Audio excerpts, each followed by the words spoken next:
My wife loved durian. Durian sashimi. That's what she loves the most.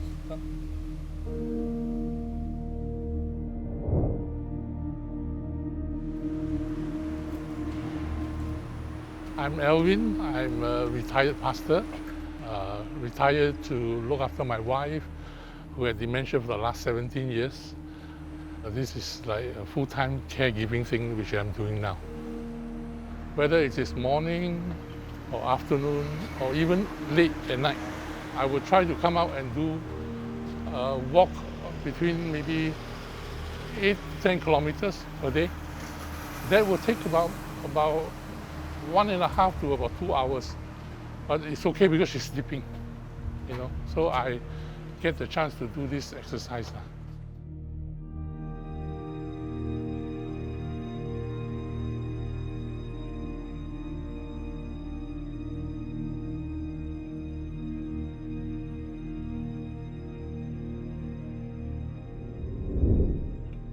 I met my wife in church.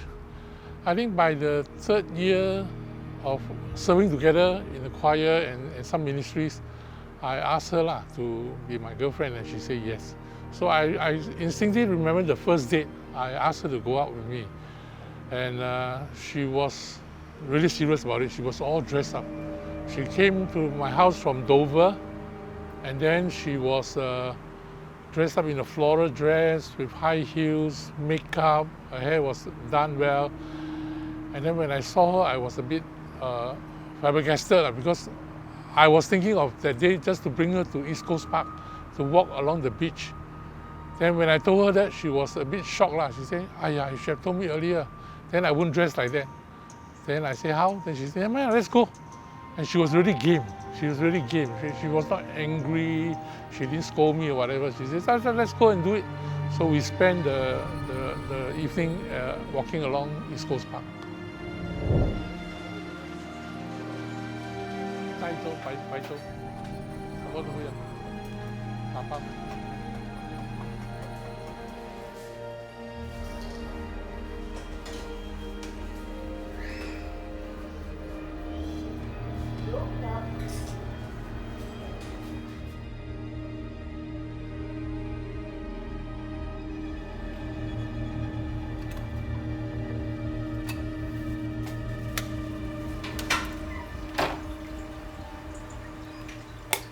Ling Ling,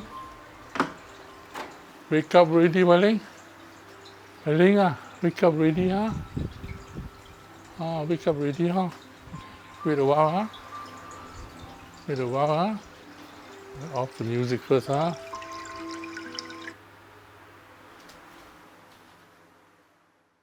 I feel that our goal at this point of time is to minimize the sufferings that she has. Because she can't verbalize, she can't tell us exactly what she wants, and then we have to really take good care of her and minimize the suffering for her in her situation.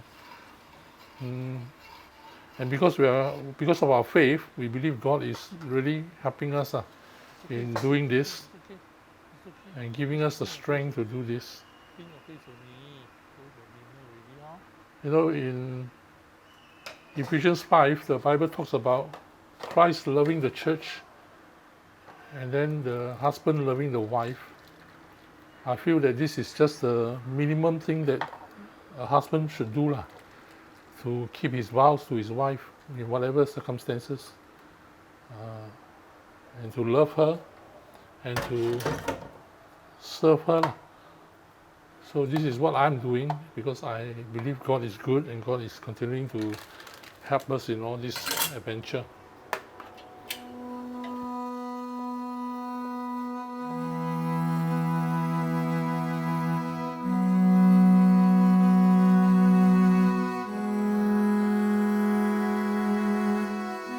Of course, when we found out that she had this ailment, all of us were shocked and of course sad. She's young, she's only 52, and she has to opt for early retirement because she cannot function anymore in her job.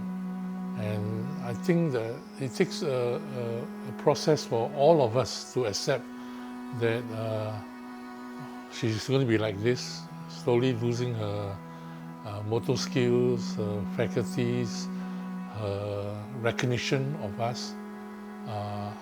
I wouldn't say it's easy to accept in the beginning. Of course, I think there's a lot of sadness, and I think each of us, my two sons and my daughter, and myself, we all went through our own processes of grieving, knowing that we will lose her eventually. Cognitively, you know, that she will not recognize us and that we have to take care of her, and there are a lot of things that she will stop doing as a result of the ailment. My daughter's first comment is, of course, that she don't have a mother now, in a way, to bring her to shopping, buy her dresses, someone that she can confide in as a woman to woman. For my sons, is that they of course, they lose a mom who is really a go-getter, set goals for them and push them, both in their academics and in their pursuits in sports. And of course, for myself, I think I gradually lose a partner, not just for life, but also in ministry. I think for herself, in the early years, I would wake up in the middle of the night, hearing somebody sobbing next to me. And this is the period where she's still able to recognize and know what's happening to her herself. And I therefore notice that she will be awakened in the middle of the night by herself, and she will be probably thinking about her own condition. And you know, whatever fears that she has about the coming years to come, what will happen to her and things like that. And I noticed that she actually do grieve, you know, in her own way. She cried on her own without letting me know, but I was awakened by her crying a few times, and I noticed that she is also processing her own grief of having this situation or this ailment in her life at this point in time. So people do ask me how I process this for myself. I think our faith in God is important. Things will change, even in normal life of aging. You know, we will lose certain things and certain faculties and certain capabilities, but life will go on. Life actually must go on. It is a matter of how we adjust to life and make the changes or the adjustment needed to continue to live our life. And for myself, of course, I also started journaling. You know, there are a lot of things that sometimes you can't even tell people, but of course you can tell God. So you can pray, you know, or you can actually write out the things that you are struggling with, and then process that. So I kept a journal, two journals. I kept a journal of blessings, and I kept a journal of reflection. They are physical books that I have, something like this, and they can be 1 or 2 books, and they are filled with all the things that I will record as a result of a situation and what are the things that's happening to me. Come, go to bed, okay? Come. Come.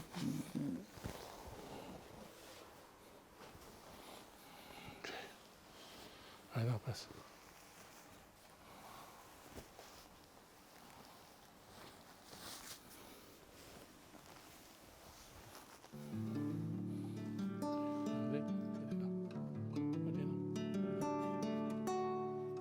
One of the struggles that we all face is that when we encounter problems, we just asking, why me? Is it, where is God? Has God abandoned us? So for me, I intentionally kept on my phone a photo journal of what I call the blessings. So in 2023, we received 184 blessings from people. In 2024, it was 162. And for this year, 2025 up to today, was 59. And what I recorded was the things that people give to us. It can be food, can be things in kind, sometimes it's even money. And all these things is not the things that we ask for. Maybe we think about it, maybe we have prayed about it, but we have not told anyone that we needed these things. But somehow God arranged for individuals in the church and outside the church to send these things to us. And I think all of them are a reminder of the fact that, hey, God is still around. He has not abandoned us. He has not forgotten about us. And all these blessings are reminders of the grace and the promise and the provision of God.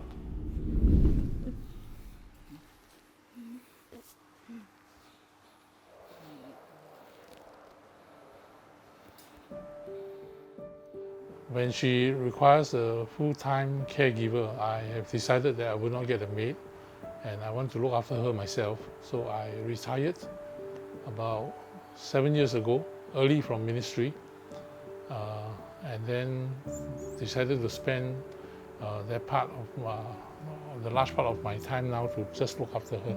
So in terms of ministry loss, there are some things that I don't do anymore. As a pastor or a pastor in retirement, I'm now more of an itinerant preacher. So there are some gain. The gain is that because I left full-time ministry, pastoral ministry, I go into itinerant preaching. I am more focused on the things I want to do because I can't do everything. So one of the things that I concentrated on doing was just preaching and teaching, which keeps me occupied on top of looking after her, but it also gives me an avenue of ministry that I can do. And I preach on an average about 36 times a year for the last 7 years, including this year. That is about maybe once a fortnight. And that on an average is probably more preaching than a full-time pastor would do. Of course, the other thing I gained was that I have a lot of time with her. I told my children I don't want to live with a regret of wanting to do things with her and then not having the time to do it. But going into retirement and looking after her full time gives me all the time in the world to do whatever I want. So we have a lot of time. The pace of our life also becomes better. Now we are fully in control of the things we want to do per day. We are not rushed by schedule or we have to go for meetings or appointments. Now we plan our own days, our own years, our own months ahead on the things we want to do. And a lot of it is centered around the things we want to do together. So I have a lot more time, which I think is a great blessing at the end of the day.